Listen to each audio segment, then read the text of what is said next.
Firstly, just wanted to thank ODI for inviting me to speak. It's a privilege to speak at one of your excellent events.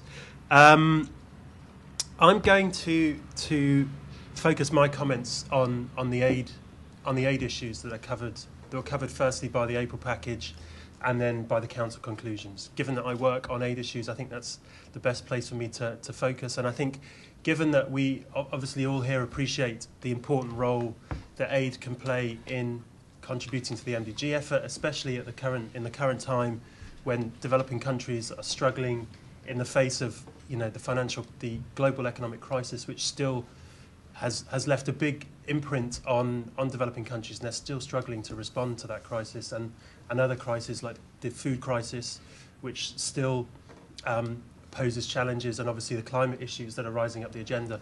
So we all know aid is a big agenda and an important agenda for the EU.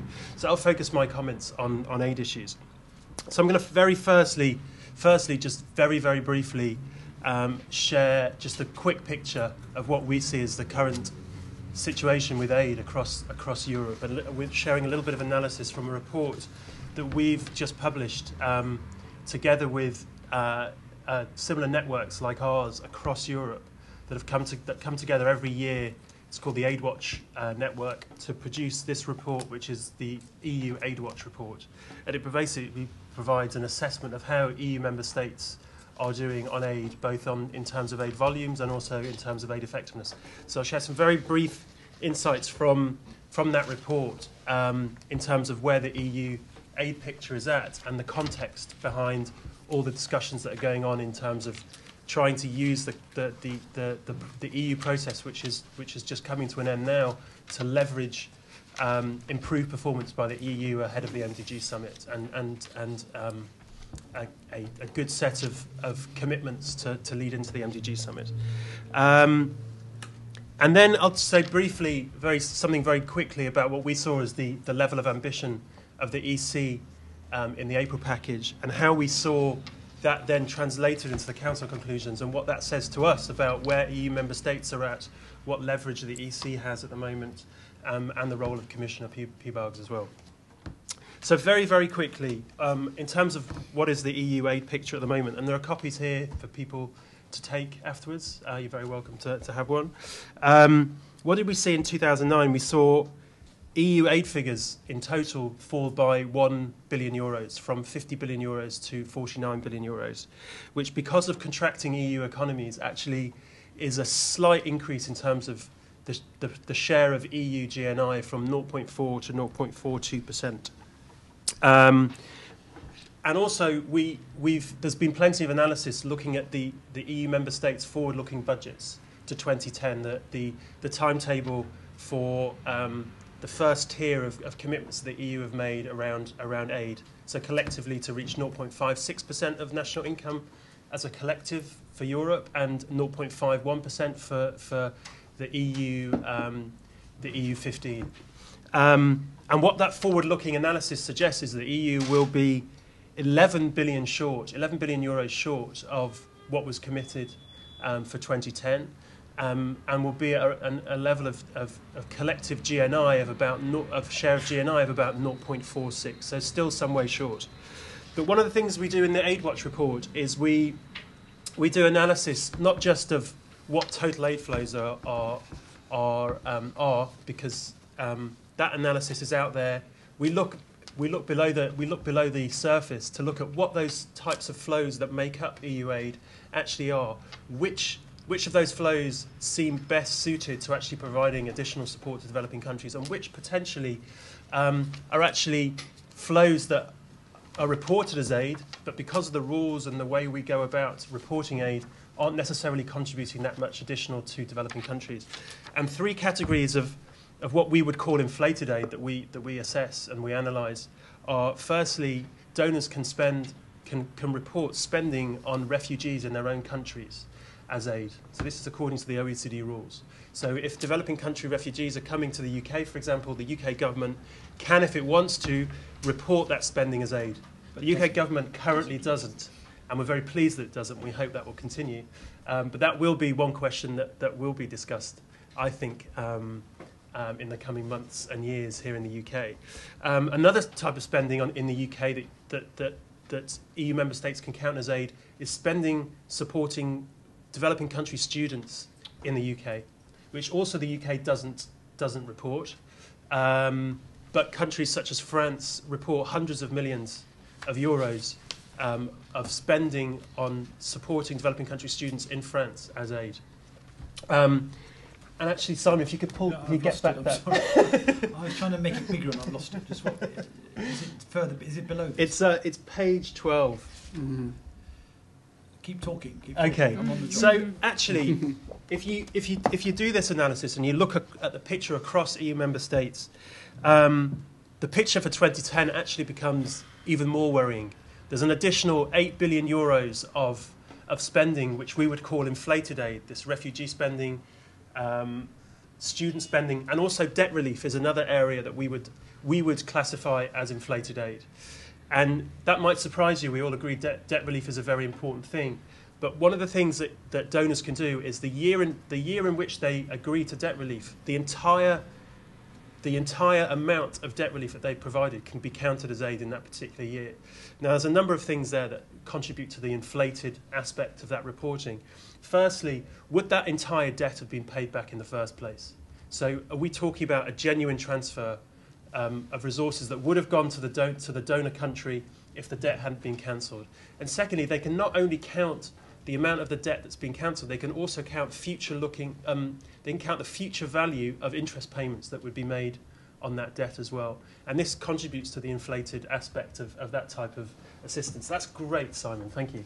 So what we see there is the graph that we've produced, and the lower line, the yellow portion of the rectangles for each year is what we would call the genuine aid. And if you draw a line across the genuine aid all the way up to 2010, we're going to get to a figure of about 49.3 billion, which, as I said, leaves the EU probably 19 billion euros short of where it's promised to be. And that's what we would call the genuine. That's the real aid that's providing additional assistance to developing countries. The genuine aid, the inflated aid is expected to be a lot higher. But the green line is actually a straight line from 2004 all the way up to what was expected or promised to be committed in 2010. So we can see that the gap is really quite big.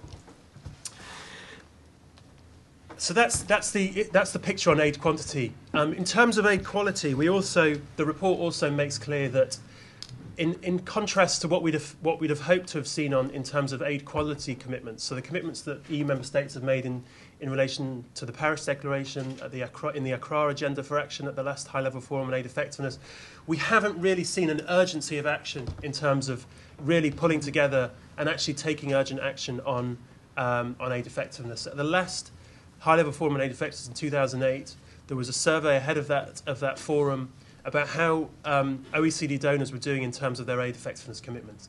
And the OECD said, without significant additional commitment, without significant increasing of efforts, we will not meet the commitments that we've made on aid effectiveness.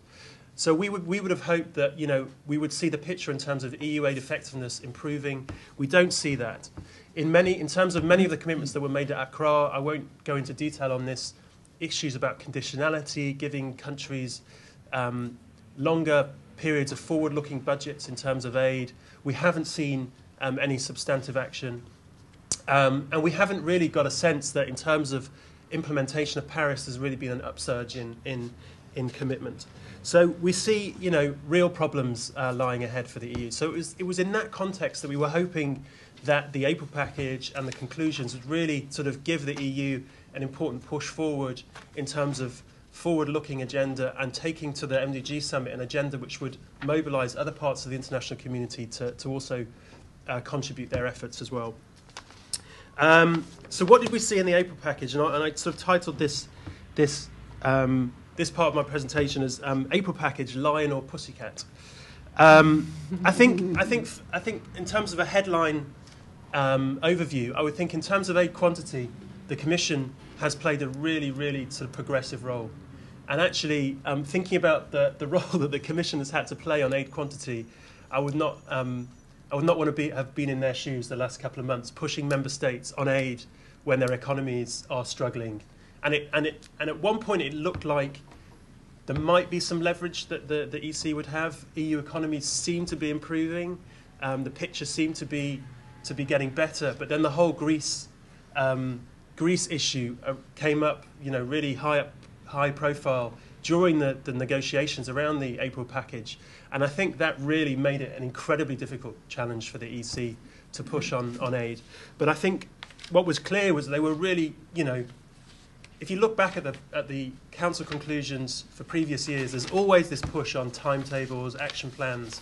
And what was really good was that the EC was there again, really pushing the agenda and really keeping these issues on the table. So that was really good from our perspective. In terms of aid effectiveness and aid quality, I think one of the concerns we had was that there was, for us, the context was these are conclusions that the EU is looking to make collectively in an effort to bring them to the MDG summit in September and to be showing the rest of the international community this is what we're prepared to do in the coming years to show that we're serious about making our aid work better to deliver on the MDGs. So we're looking forward to 2015, the deadline for the MDGs. What we were looking for was the EU to come forward and say, well, yes, there are lots of things on our current work plan that we're working through, and we want to talk about those: transparency, mutual accountability, division of labour. But actually, as well, we know that the collective effort on aid effectiveness is stalling. We want to give political impetus to our Paris commitments, to our Accra commitments, and actually, we're also prepared in the coming year, because the Paris Declaration expires in 2010.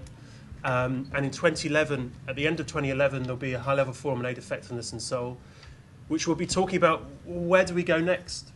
Actually, that's not agreed. It's not actually yet agreed that it will be talking about where we go next. It will definitely be looking, well, what have we achieved in the last 5 years?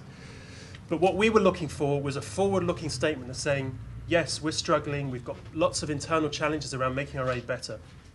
But we are prepared to make really big decisions and make real changes to the way we deliver aid in order that the MDGs will be achieved.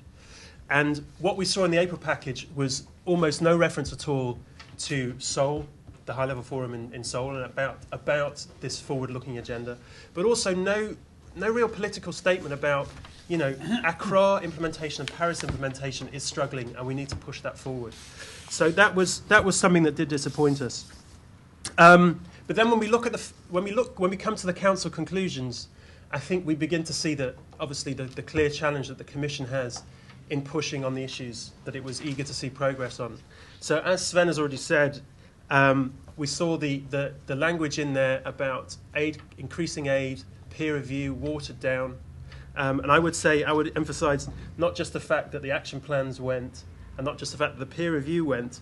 It actually said member states are asked to take realistic actions.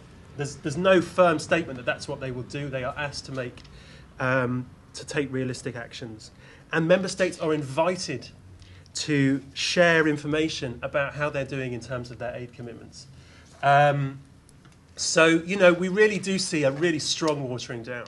And even in terms of aid effectiveness, we didn't really see member states come back and say, well, actually, we do want to talk about Seoul, we do want to talk about Paris, we do want to talk about Accra. There was really good stuff on transparency and mutual accountability around aid effectiveness. And I can only speculate that given that's a high-profile issue for the UK government, that the UK played an important role there. I wouldn't want to say anything more because I'm sure these are confidential negotiations.